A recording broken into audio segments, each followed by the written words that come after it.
Saya kan salah satu orang yang tidak percaya dengan adanya COVID, makanya saya tidak pernah vaksin. Kenapa mesti harus vaksin?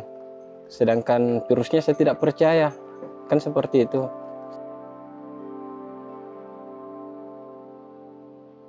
COVID itu ya biar Mbak ya, orang tua tuh nggak ngerti COVID itu apa nggak tahu, taunya di televisi itu di seluruh Indonesia kalau masuk rumah sakit ada yang meninggal.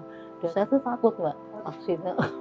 Usia saya kan sudah tua, apalagi saya punya riwayat diabetes, ya kan.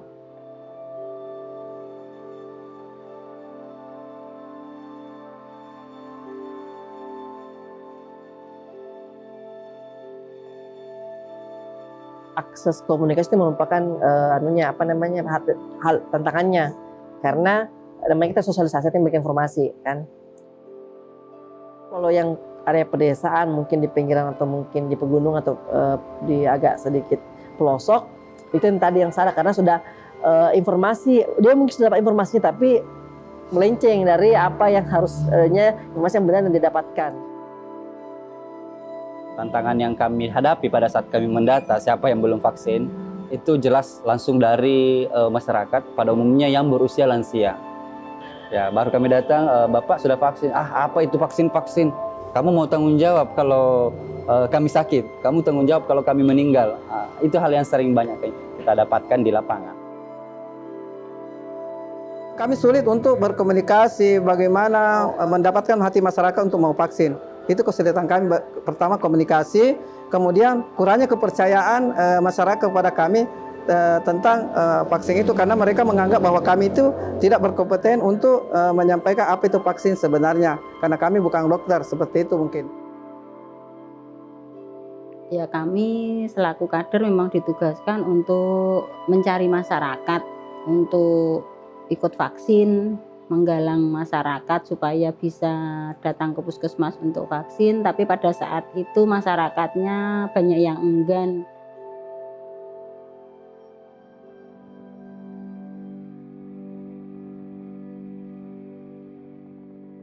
Ada berita bahwa PMI akan mengadakan pelatihan seperti ini. Ini yang menjadikan saya penasaran, apakah se-urgent inikah kegiatan ini sehingga pelatihan ini ada. Makanya saya ikut dan akhirnya alhamdulillah ada beberapa ilmu yang kita dapat. Ada beberapa kriteria dalam kelompok rentan yang belum vaksin. Banyak ya, ternyata ada ibu-ibu, ada lansia, ada disabilitas, dan masih ada lagi hal-hal banyak yang lain. Ternyata dalam menyukseskan vaksinasi kita perlu melakukan strategi. Makanya kita lakukan pendekatan dari hati ke hati, tidak memaksakan, karena segala sesuatu yang baik itu akan berujung pada hal yang baik juga. Ya, namanya Pak Awaldi.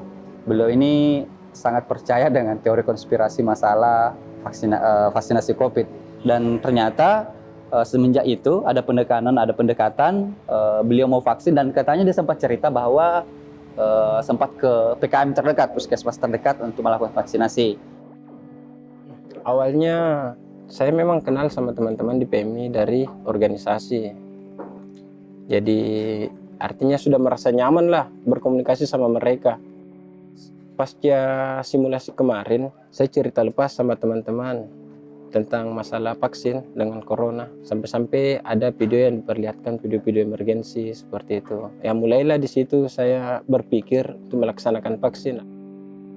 Sebetulnya kan saya dimintai tolong untuk membawa audiens paling tidak 10 orang. Dengan demikian apa yang kami dapatkan dari masyarakat yang mengikuti talk show itu otomatis jadi tahu apa manfaatnya, apa keuntungannya vaksin. Contohnya misalkan seperti Bu Nadia yang kemarin tadinya itu takut mau booster, nanti efek sampingnya lebih berat daripada vaksin 1 dan 2 kalau di booster, tapi ternyata sebetulnya Bu Nadia mau.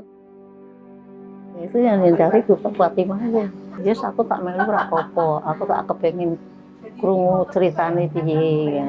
Malah sumbernya juga bagus, orangnya ramah, ngomongnya juga bagus.